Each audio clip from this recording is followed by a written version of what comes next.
An electric motor is composed by two basic components.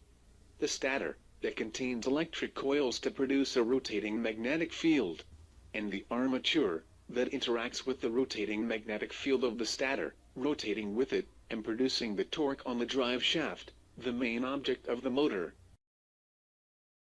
The linear electric motor is also formed by the interaction of a stator and an armature, but to produce a linear, back and forth motion.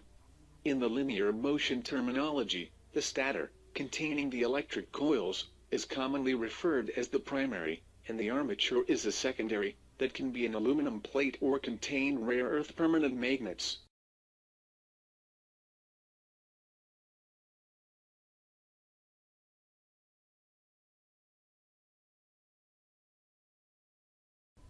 In general applications, the stator is attached to a fixed base, with the armature attached to a rotatable shaft, in conventional motors, or a movable plate driven by the primary of a linear motor.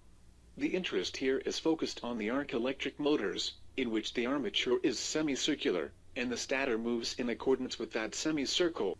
The intended use is to attach the primary to an arm-shaped body, and the armature to a semicircular base plate, to obtain an arc electric motor, in which the two components rotate in opposite directions about an interconnection, in an angle limited by rebound springs attached to the base plate.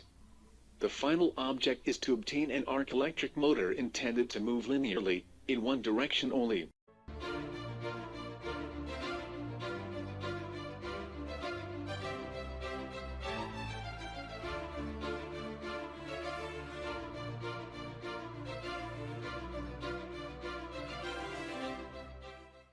Each counter-rotation of the bodies in the angle is an operational half-cycle when the interconnection is an instantaneous center of zero acceleration, with no backward effects.